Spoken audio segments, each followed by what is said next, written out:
ሆስፒስ የሚባሉ ቦታዎች አሉ። ሆስፒሶች ማለት ሆስፒታሎች ክራውድድ እንዳይሆኑ ተስፋ የሌላቸው ሰዎች እንደሚሞቱ እርግጠኛ የሆንሽባቸውን ሰዎች የምታስቀምጭበት ቦታ ነው። ስለዚህ ከሆስፒታል ተስፋ የሌላቸው 3 ወር የቀራቸው 6 ወር የቀራቸው 1 ወር የቀራቸው ሰዎች ወደ ሆስፒስ ይሄዳሉ። እነዚህ ሰዎች ጋር የሚሰሩ ነርሶች አሉ።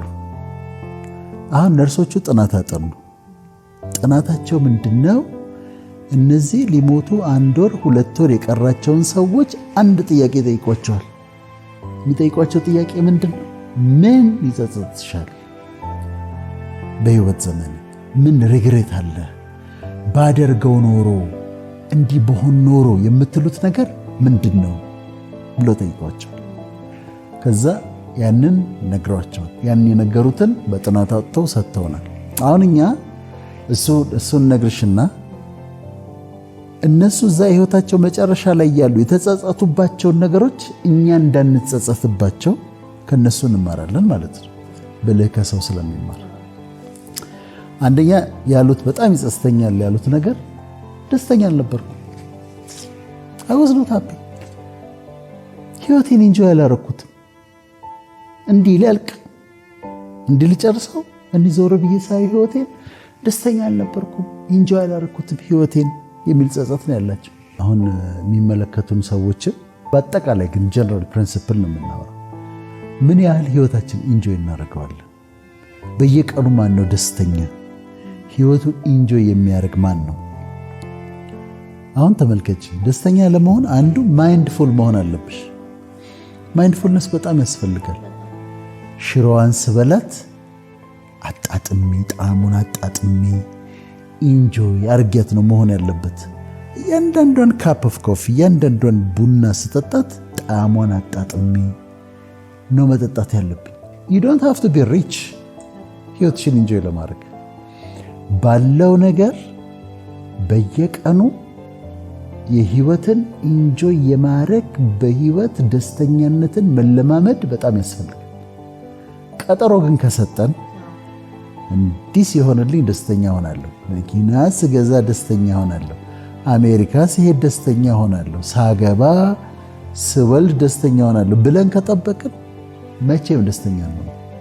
ሲመጣ ያ ነገር ሲሆን ሌላ ነገር ይጎደላል። ሁሉ ጊዜ ጎደል ነገር አለ። ይሄ ሲስተካከል ያ ያስተካከል ያ። ስለዚህ ውሳኔ ያስፈልጋል።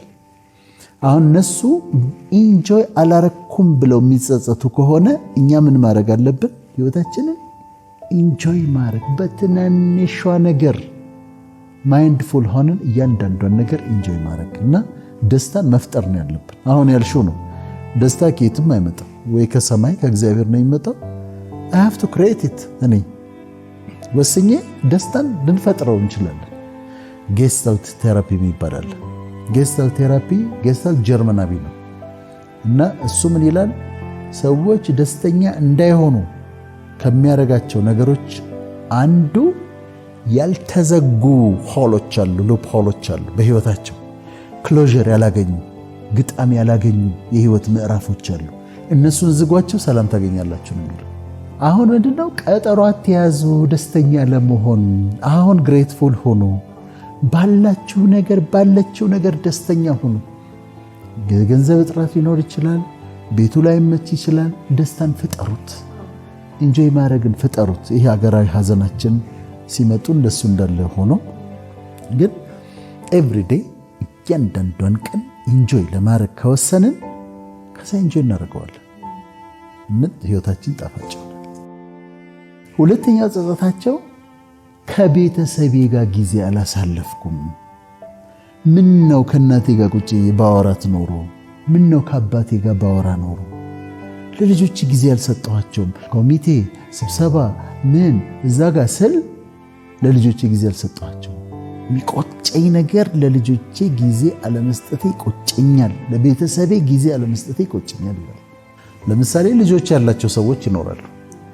የማይረባ ስብሰባ ላይ ሲሰበሰቡ አያመሹ ነው የሚመጡት። ብዙ ጊዜ ቤታቸው ልጆቻቸው ሲያድጉ አያውቋቸው። ካደጉ በኋላ ሪሌሽንሺፕ ከልጆቻቸው ጋር ለመስራት ሲሞክሩ ይትስቶለት ቤት ያውቃል። አንተ ማታ ከተኙ በኋላ ነው የምትመጣው። ብዙዎቹ ኤክስኪውዛቸው እሱ ነው። ለልጄ ነው ብዬ ይላሉ። በጣም ትራቨል ያደርጋሉ፣ የሉም ቤት ውስጥ። ልጆቹ ከተኙ በኋላ ነው የሚመጡት። ምናልባት ጠዋት ሲነሳ ሃይ ምናምን ተባብለው ይወጣሉ። ልጆቹም ወደ ትምህርት ቤት ይሄዳሉ። ግን እሱ ልክ አይደለም። ሲያድጉ ያጧቸዋል። ምንም ከገንዘቡ ይልቅ የሚሰጧቸው ፍቅር ነው የሚበልጠው፣ የሚሰጧቸው ጊዜ ነው የሚበልጠው። ግን ልጆች ብቻ አይደለም፣ ወንድም እህቶችሽን እንጆ ያርጋቸው። እኔ በጣም እንደው ቤተሰቦችን እንደው በጣም እንደው መለመን የምፈልገው ነገር አለ። እንደው ታውቂያለሽ፣ የሚቀያየሙት ነገር እህት ከእህት ጋር ተቀያይመው አይነጋገሩ ፎር ይርስ። ወንድምና እህት ተጣልተው ለአመታት አይገናኙም፣ ለአመታት አይነጋገሩም። መጨረሻው ላይ ሲደርስ ይቆጭሻል። ልክ የሆነ ትልቅ ነገር እንደተፈጠረ በኋላ እኮ ስትጠይቂያቸው እኮ በጣም ሲሊ የሆነ ምክንያት ነው። እንዲያርጋኝ ነውና በፍጹም እህትሽን አትቀይሚያት፣ ታረቂያት። ወንድምህን እህትህን ታረቅ። ፋሚሊ ውስጥ ይሄ መቀያየም ማለት ቂም ይዞ ምናምን መቀመጥ የሚባል ነገር እሱ ማስወገድ አለባቸውና ፋሚሊ ጊዜ ነው። በወንድም ጋር እንደዚህ ፋሚሊ ጊዜ ውሰዱ። ቤተሰብ ተሰብሰቡና የሆነች ቀይ ወጥ ሰርታችሁ ምናምን እንደዚህ አድርጉና ሳቁ፣ ተጫወቱ፣ ኢንጆይ አድርጉት። ፋሚሊን ኢንጆይ ማድረግ። እናት አዛውንት እናት ትኖራለች፣ በግድ ነው ሄዶ የሚጠይቋት። አዛውንት አባት ይኖራሉ፣ በግድ ነው ሄዶ የሚጠይቀው። ሂድና ከእናትህ ጋር ቁጭ ብለህ አውራ፣ ከእናትሽ ጋር ቁጭ ብለሽ አውሪ። እና ፋሚሊ እነዚህ ሰዎች አሁን የቆጫቸው ምንድነው? ከልጆቼ ጋር ጊዜ ያልወሰድኩ። አባቴ ሲለምነኝ እናቴ ቪዚት አድርገኝ እያለች፣ ጥናቱ የተጠናው አሜሪካን ሀገር፣ እናቴ ቪዚት አድርገኝ እያለች ስትለምነኝ እናቴን ሄጄ አላዋራትም ነበር። ምን አለበት ጊዜ ብሰጣት ኖሮ ለእናቴ፣ ምን አለ ለእህት ወንድሞቼ ጊዜ ብሰጣቸው ኖሮ የሚል ነው እንዲህ ህይወት ሊያልፍ። ስለዚህ ሁለተኛው ይሄ ነው። ሶስተኛው ስሜቴን አልገለጥኩም። ሰዎችን እየወደድኳቸው እንደምወዳቸው አልነገርኳቸውም። ታንኪዩ አላልኳቸውም፣ አላመሰገንኳቸውም። በህይወቴ ማመስገን የነበረብኝን ሰዎች አልነገርኳቸው። የምወዳቸውን ሰዎች እወድሻለሁ ብዬ ስሜቴን አልተናገርኩም። ዝም ብዬ ሪዘርቭድ ሆኜ በቃ ክብሬን ጠብቄ ፍቅሬን ሳልገልጽ ነው እዚህ ጋር የደረስኩት ይላሉ። ፊሊንግን ማውጣትና መናገር ያስፈልጋል። በትክክለኛው መንገድ አፕሪሼት ማድረግ፣ እወድሃለሁ፣ ጥሩ ነገር አለ ላንተ፣ አደንቅሃለሁ፣ በዚህ ነገር በምታረገው ነገር ደስ ይለኛል፣ አክብሮት አለኝ፣ ሪስፔክት ዩ፣ እወድሃለሁ፣ አከብርሃለሁ መባባል። ቤተሰብ ውስጥም ለመናገር እንፈራለን። አሁን በቃ ወንዶች በተለይ እንደዚህ ኮስታራ ሆነን በጣም ነው የምንኮሳተርባቸው ልጆቹ ላይ። በጣም ያጎት ተወኝና የእህት ልጅ ያጎት ልጅ ላይ፣ የእህት ልጅ የወንድም ልጅ ላይ ኩስትር፣ ትምህርት እንዴት ነው፣ እንዴት እያረክ ነው፣ እንዴት አረክ ምናምን እንላቸዋለን። እንዴ ፍቅር ስጣቸው፣ እቀፋት፣ እንደምትወዳት ነገራት፣ ናጠራውና እንደዚህ አቅፈህ ጎበዝ ልጅ ኢንካሬጅ አድርገው። የትምህርት ቤቱን መክፈል ብቻውን ህይወት አይሆንም። አሁን እዛ ጋር ምን እያሰበ ነው እሱ? ትምህርት ቤቱን መከፍልለት እኔ ነኝ፣ ዩኒፎርም ገዛለት እኔ ነኝ፣ ትምህርት ጥሩ ነው ምናምን። we are too serious። ግን እነዚህ ልጆች ጠርቶ ፍቅርን ማስተማር፣ እንደምትወጃቸው ስትነግሪያቸው እወድሻለሁ ማለትን መለማመድ አለብን። እናቴ እወድሻለሁ አንልም፣ በተለይ ወንዶች አንልም። እናቴ እወድሻለሁ ብሎ እናትን መሳም፣ አክብሮታችንን፣ ፍቅራችንን፣ ምስጋናችንን መግለጥ፣ ባለውለታዬ ነህ አንተ፣ እንዲህ አድርገህልኛል፣ እንዲህ ሆኗል ብሎ ውለታን መግለጽና ስሜትን መግለጽ በጣም አስፈላጊ። እኔ አሁን እለማመደዋለሁ እና መለመድ አለበት ይሄ። ያለበለዚያ ይቆጭሻል በኋላ። እናቴ እኮ ወይ እናት ቀድማ ትሞታለች አይደል? ሳልነግራት ነው እኮ የሞተችው። እናቴ እንደምወዳት ሳልነግራት ነው የሞተችው። ፍቅሬን የምገልጽበት በቃላት ብቻ አይደለም። ፍቅሬን የምገልጽበት ነገር አንድ ጋቢ ገዝቼ አምጥቼ ደስ የሚላትን ነገር ጋቢ ገዝቼ አምጥቼ ሰጥቻት ደስታዋን ማየት አልቻልኩም። ፍቅር በቃላት ብቻ አይደለም። ደስ የሚለውን ነገር ገዝቼ አባቴ አምጥቼለት እንደምወደው ነግሬው አላውቅም። and he's gone now የለም ቆጨ።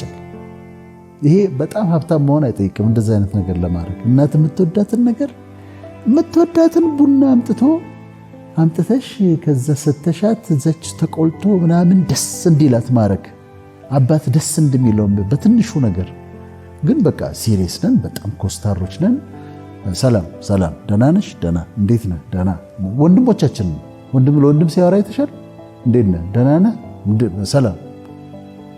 that's too serious። ትንሽ ሪላክስ አድርግ፣ ፊትህን ትንሽ ፈካ አድርገው። ያን ያህል መኮሳተር አያስፈልግም ህይወት ላይ።